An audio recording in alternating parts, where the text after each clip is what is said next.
자, 2단원의 두 번째 파트, 원자의 스펙트럼이네요. 자, 원자의 스펙트럼. 스펙트럼은 뭐 예전에 통합과학부터, 중학교 때부터인가요? 뭐 계속 봐오던 내용이긴 한데, 한번 보죠.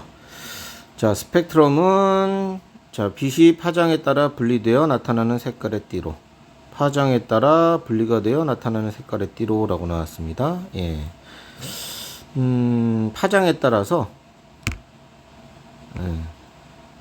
파장, 람다, 파장이라고 하는데, 파장에 따라 굴절율이 다르다. 파장에 따라 굴절율의 차이가 발생을 합니다. 그래서 일반적으로, 빛을 가지고 얘기를 하니까요. 이렇게 프리즘을 준비하시고, 햇빛이 이렇게 여기 프리즘에 들어간다고 할게요. 빛이에요. 자, 그럼 프리즘에 들어가면은 이렇게 꺾이는 정도가 차이가 나고요.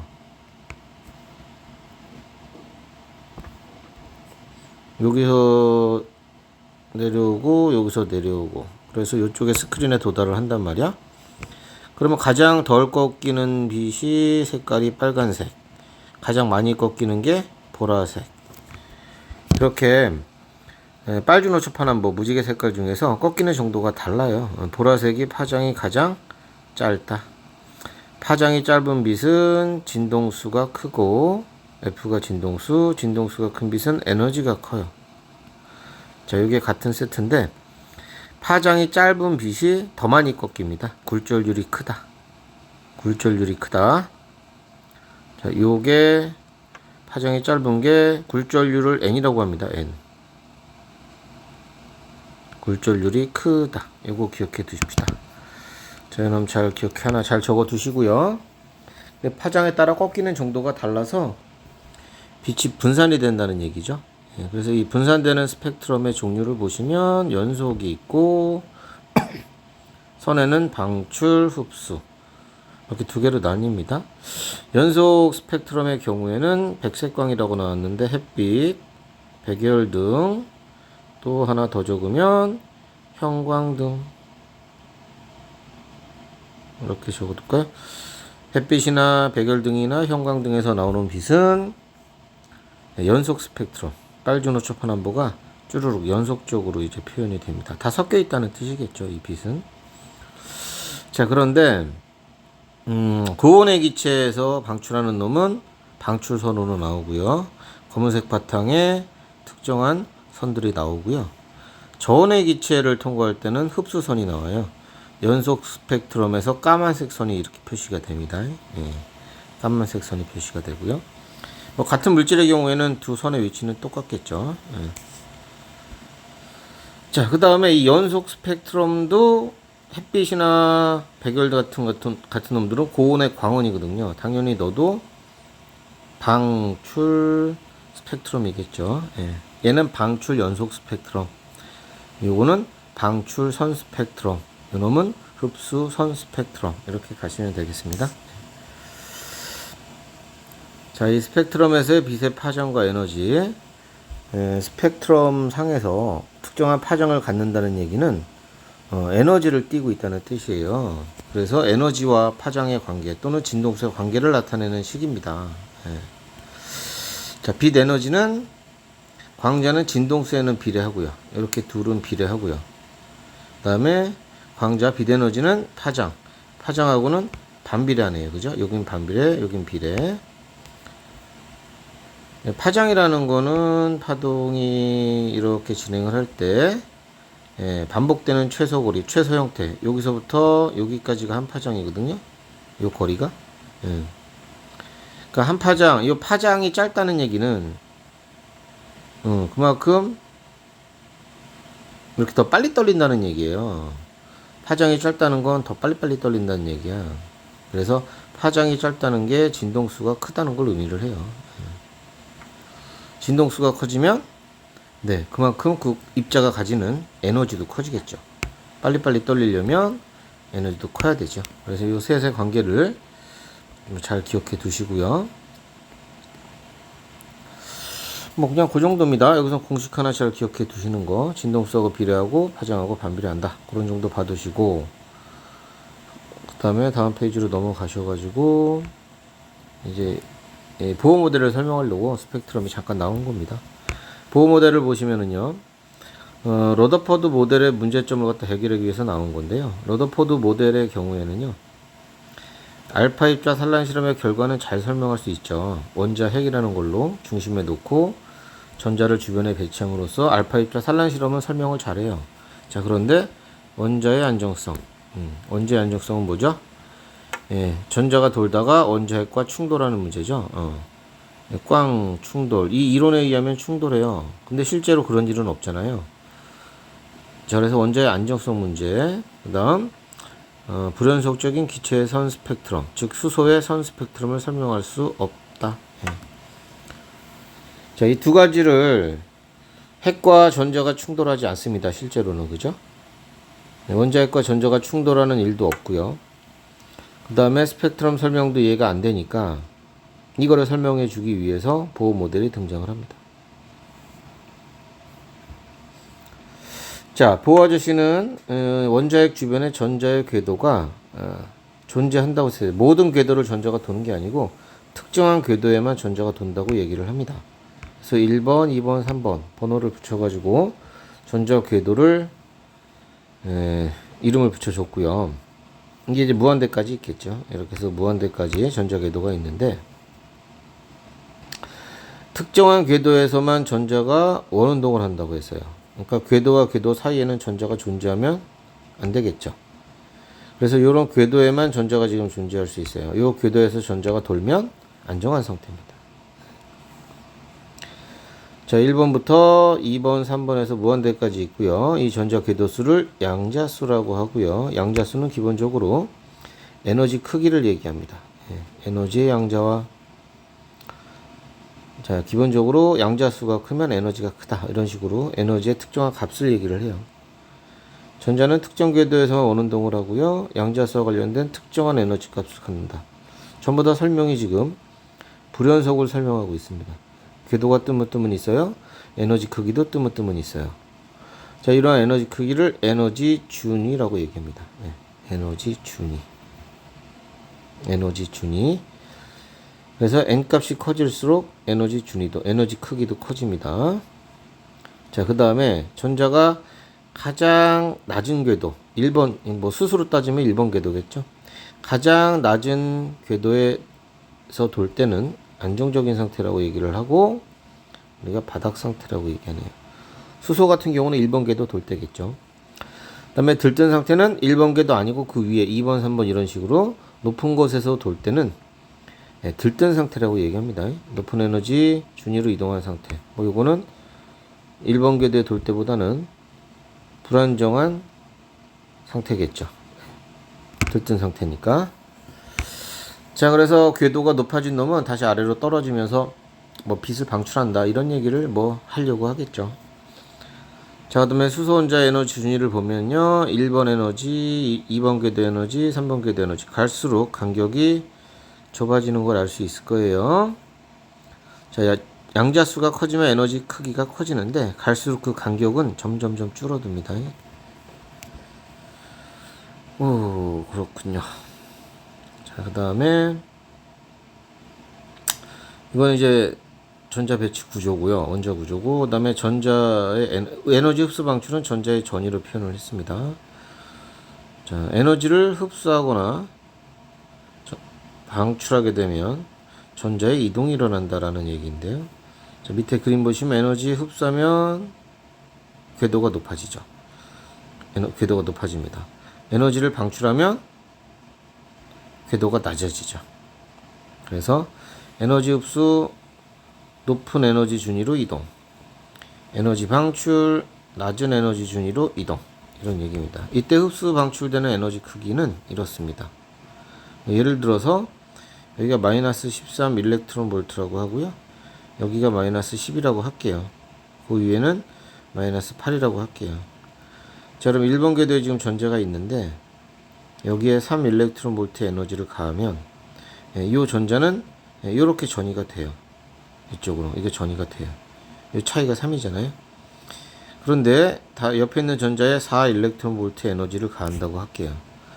그럼 4 일렉트론 볼트 에너지면 여기는 3이고요. 여기까지는 3이고 여기까지는 3이고 여기까지 계산해 보면 5예요. 차이가. 그죠? 4를 공급하면 여기에 들어갑니다. 위치가. 이렇게.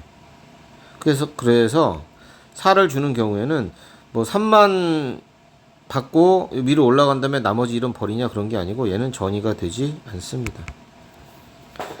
그래서 올라간다나 내려온다는 건 딱 궤도 차이에 해당되는 만큼의 에너지를 흡수나 방출한다는 뜻이에요.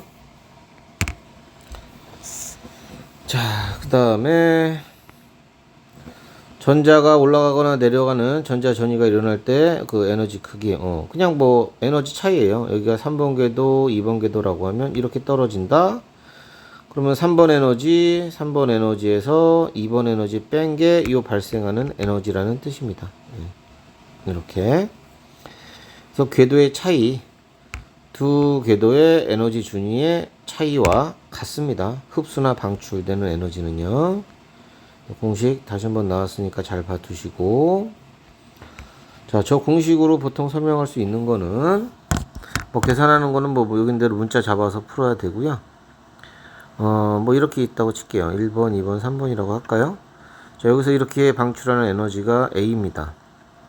그 다음에 이렇게 떨어지면서 방출하는 에너지가 B고 요 경우가 C라고 할게요.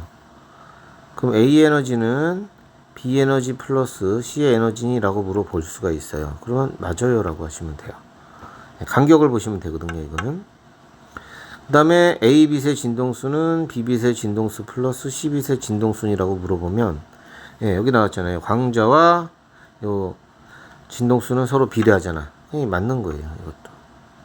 그 다음 람다 A, 람다 B 플러스 람다 C 이렇게 파장으로 물어보시면 이거는 안 된다는 얘기죠. 여기 보시다시피 파장은 뭐하고 있어요? 반비례하잖아요. 그래서 반비례하니까 람다 A분의 1은 람다 B분의 1 플러스 람다 C분의 1 이런 식으로 나오면 맞겠죠. 이거 잘 정리해 두시고요.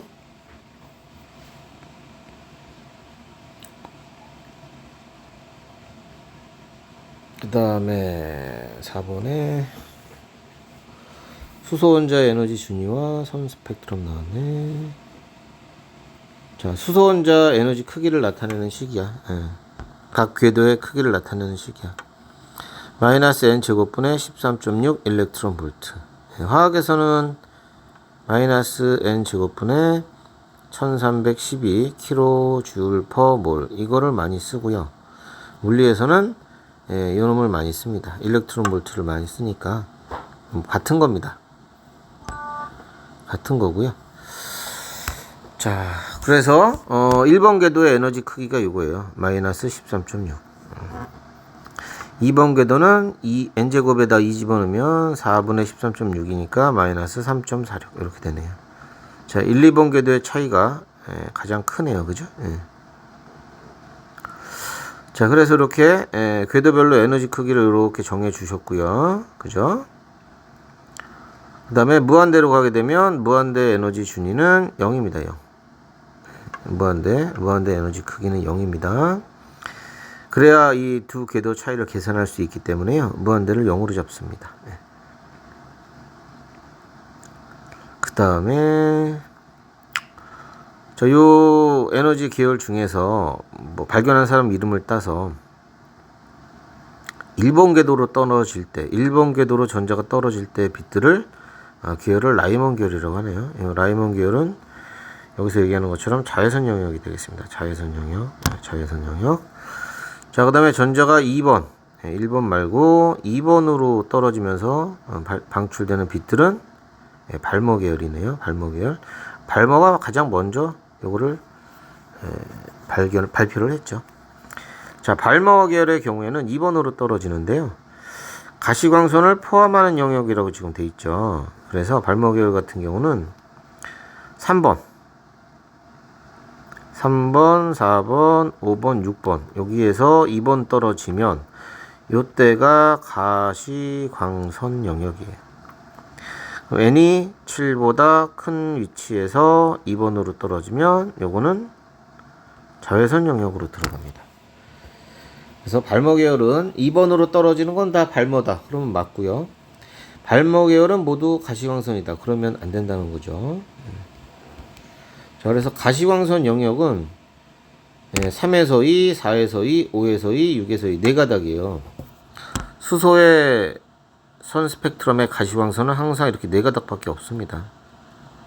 이렇게 나오면 이게 가시광선 영역이라고 하는데요. 요게 파장이 긴 쪽, 간격이 제일 넓죠? 요 새끼가 이제 3에서 2번 떨어질 때 빛이에요.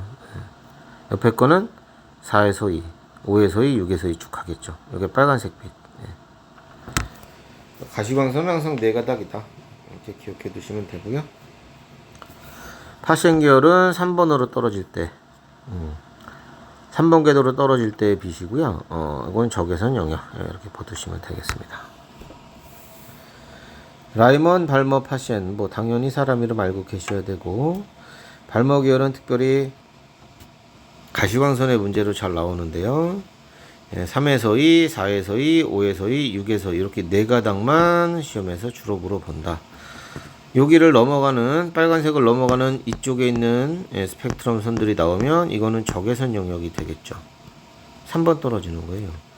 그 다음에 이렇게 이쪽에 이렇게 나오면 이쪽에 여기가 빨간색, 여기가 이제 보라색입니다. 이 보라색, 빨간색, 보라색을 넘어서 나오는 거 요거는 자외선 영역이 되겠죠. 항상 기준은 요 자식이죠. 요게 기준입니다. 가시광선 영역에 3에서 2가 기준으로 보시면 돼요. 파장은 656 나노미터. 이거는 외우는 게 좋아요. 가시광선 선 4개 중에 가장 간격 벌어진 거 찾아서 3에서 2번 떨어질 때 빛이야 빨간 빛이고요. 파장은 656 나노미터. 이거로부터 따지면 되거든요. 전부 다 나머지 것들도. 네, 그렇게 보시면 되겠습니다. 뭐 밑에는 뭔가요? 여기 있네. 656 3에서 2번인데 어디 보자. 여기 있네요. 3에서 2번 떨어질 때, 여기 3에서 2번 떨어질 때 빛이란 얘기고요. 410은 뭐야? 3에서 2, 4에서 2, 5, 6에서 2겠는데 어디 보자. 그러네요. 6번에서 2번 떨어질 때, 그렇죠? 그때 빛이다.